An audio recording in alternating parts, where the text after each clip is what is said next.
మనకి ఇంగ్లీష్‌లో ఒక ప్రోవర్బ్ ఉంది. Don't judge A book by its cover. అంటే బుక్ యొక్క మొదటి పేజీనో లేక బుక్ యొక్క పేరు చూసో ఆ బుక్‌ని జడ్జ్ చేయొద్దు. అది ఈ ఈ ఒక్క ప్రోవర్బ్ చాలా ఇంపార్టెంట్. ఇలాంటిది ఒకటి జరిగింది. ఒక ఒక ఒక వ్యక్తి యొక్క పేరు, ఆ పేరు వెనకాల ఉన్న ఒక మతం ఉంది. ఆ మతం వెనకాల ఒక ఫుడ్ జిహాదీ ఉందని చెప్పి ముందే మీకు మీరు డిసైడ్ అయిపోయి ఒక కష్టపడి పనిచేసే ఒక వ్యక్తిని మీరు బాధ పెట్టాడు. మీరు కాదు, మనం బాధ పెట్టాము. ఇది ఎందుకు, ఈ సొసైటీ ఎందుకు ఇలా ఆలోచిస్తుంది, ఇంత వంకరగా ఆలోచిస్తుందో చూద్దాం. సరే, రైట్ టాపిక్లో ముందు అసలు ఏం జరిగిందో ముందు ఎక్స్ప్లెయిన్ చేస్తాను, దాని తర్వాత దాని గురించి మాట్లాడుకుందాం. రీసెంట్గా తెలంగాణలో మేడారం జాతర జరిగింది. తెలంగాణ ప్రజలు మేడారం జాతరను చాలా బాగా చేస్తారు. ఓకే. నమ్మక్క సారక్క అని ఒక మన దేవతలు, నాకు తెలంగాణ దేవతలు యొక్క పండుగను తెలంగాణ ప్రజలు చాలా బాగా చేస్తారు. అది ముఖ్యంగా హిందువులు సంబంధించింది అనుకోవాలి కదా, హిందూ సంబంధించిన దానికి చాలామంది, కొన్ని లక్షల మంది జనాభా వస్తారు ఆ జాతరకి. సో ఆ జాతరలో చాలామంది చిరు వ్యాపారులు వాళ్ళకి సంబంధించిన వస్తువులు వాళ్ళ వ్యాపారం బిజినెస్ చేస్తూ ఉంటారు. అంటే కొంతమంది ఫుడ్ బిజినెస్ చేస్తూ ఉంటారు కొంచెం చిన్న, ఎందుకంటే జాతరకి అప్పుడే ఆ జాతర సమయంలో వచ్చే డబ్బులు వాళ్ళకి ఆదాయం. ఓకే. అలా చిరు వ్యాపారులు, చాలామంది వ్యాపారులు ఆ జాతరలో పెట్టుకుంటారు.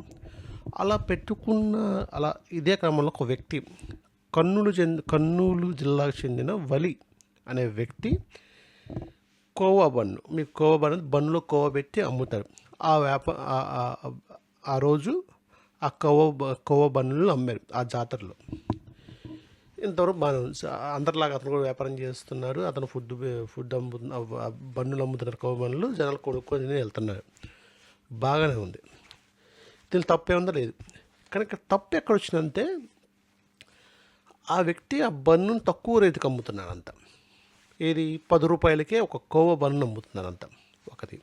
రెండోది, అతిపెద్ద దుర్మార్గం ఏంటంటే అతని పేరు వలి అనే అవతమే అతని యొక్క పొరపాటు. ఇంకా దీనికోసం సోకాళ్ళు లోకల్ యూట్యూబర్స్ ఒక యూట్యూబ్ ఛానల్, ఓకే, ఊరు లేదు పేరు ఛానల్, వీళ్ళేదో ప్రూవ్ చేద్దాం అనుకొని, వీళ్ళేదో అతని పేరు వలి కదా, అతని పేరు వెనకాల ముస్లిం మతం ఉందని చెప్పి అతను ఏదో బ్యాచ్ చేద్దామని చెప్పి మైకులు పెట్టేసి వీడియో తీసేసి నువ్వెందుకు ఈ బన్నును తక్కువ ధరకు అమ్ముతున్నావు, ఫుడ్ జిహాద్ ఏమైనా చేస్తున్నావా? ఫుడ్ జిహాద్ అంటే ఒక మతస్థ ప్రజలు ఫుడ్లో ఉమ్మతము లేకపోతే విషం కలుపుతాము కలిపి వేరే మతాలని విధానం. ఈ ఫుడ్ జిహాద్ ఉందో లేదో తెలియదు, కానీ ఫుడ్ జిహాద్ చేస్తున్నావా అనే వ్యక్తిని అడగతాం. నువ్వు 10 రూపాయల బన్నంతా నువ్వు బండ్లు విషం కలుపుతున్నావు ఏమో, ఒకసారి నువ్వే తిని చూపించని చెప్పి లైవ్లో అతన్ని భయపెట్టేశారు. ఆ వ్యక్తి పాపం బిక్కుమంటూ భయపడుతూనే ఆ బన్ను తింటూ చూపించాడు. అతనిలో హానెస్ట్ కనబడుతుంది. ఇది జరిగింది. అంటే ఇప్పుడు ఈ లోకల్ యూట్యూబ్ ఛానల్స్ వాళ్ళు ఏం ప్రూవ్ చేద్దాం అనుకుంటున్నాడు?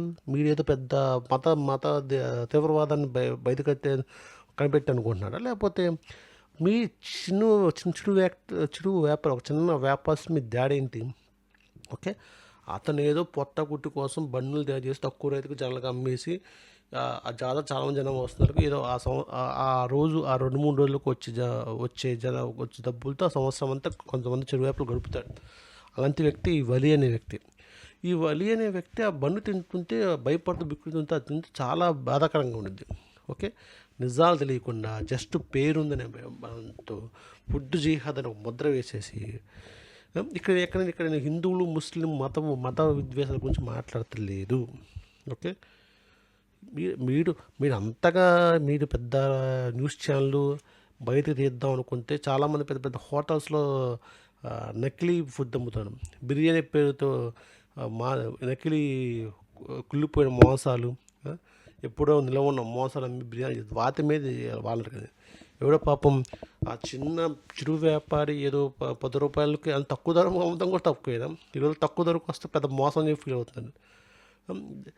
తక్కువ ధరకు అమ్ముతాం కూడా తప్పు అయిపోయింది. అంతే, అతను తక్కువ ధరకే ఆ బన్ను అమ్ముతా అతను చేసిన తప్పు, కోవా బన్ను అమ్ముతా చేసిన తప్పు. అతను వాళ్ళ అతని పేరు తప్పు, వాళ్ళని పేరు పెడతాం తప్పు. దీనిలో మనం ఒక మతం ఇంకో మతం గురించి మాట్లాడద్దు. మనిషే కదండి అతను, మనతో పాటు కలిసే మనిషి. అదేమన్నా పెద్ద ఆయన ఉన్న ఆ, వేరే పెద్ద హోటల్ పెట్టి దాని లోపల దుర్మార్గ పనులు చేయటం, చిన్న రోడ్డు సైడు చిన్న కవ్వ బండ్లు పెట్టి అమ్ముతున్నాడు. అతన్ని అందరి ముందు లైవ్లో అడిగితే అతను ఎంత ఫీల్ అయ్యి ఎంత బాధపడి ఉంటారు. ఇప్పుడు ఇప్పుడు ఈ న్యూస్ బయటకు వచ్చి సోషల్ మీడియాలో అంత ప్రచారం అయిన తర్వాత తర్వాత తెలుగు స్టేట్లో ఇప్పుడు పక్కన ఈ నారా లోకేష్, ఈ జనసేనాధిపతి నాగేంద్రబాబు, ఇంకా రాజకీయ వాళ్ళందరూ సపోర్ట్ చేస్తున్నారు. బ్రదర్ నువ్వు మీకు మీ ఉన్నదో సపోర్ట్ చేస్తున్నాడు. ఓకే, వాళ్ళక ఇక్కడ అసలు అతనికి ఏం జరుగుతుందో ఏం తెలియదు. అతను ఏదో అమ్ముకోదానికి వస్తే ఎవరెవడో వచ్చి విషయాలను పెట్టి అతను హైలైట్ చేసి అంతా చేస్తున్నాడు. వాళ్ళ లోకం అయితే వెళ్తున్నా ఎవరికి అర్థం కావట్లేదు. దీని గురించి ఏం ఏం ఏం మాట్లాడతాం.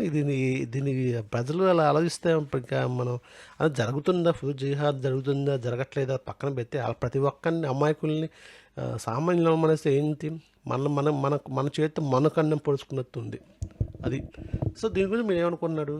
ఇప్పుడు అతను నిజంగా అతను నకిలీ ఫుడ్ అమ్ముతున్నాడా, లేకపోతే ఇప్పుడు రిపోర్టర్స్ తప్ప, చూస్తే మన జనం తప్ప, లేకపోతే వాళ్ళు ఏదో ఒక వేరే మతం వాళ్ళు అని చెప్పి వాళ్ళ చేస్తని చెప్పి మీరు వచ్చిన ఆలోచన తప్ప? దీని గురించి మీరు ఏమనుకున్నాను? దీని గురించి మీ స్పందన కింద కామెంట్ పెట్టండి, చూద్దాం ఏం జరిగిద్దో. ఒకసారి ఈ వీడియో నచ్చితే కింద సబ్స్క్రైబ్ చేయండి. Thank you.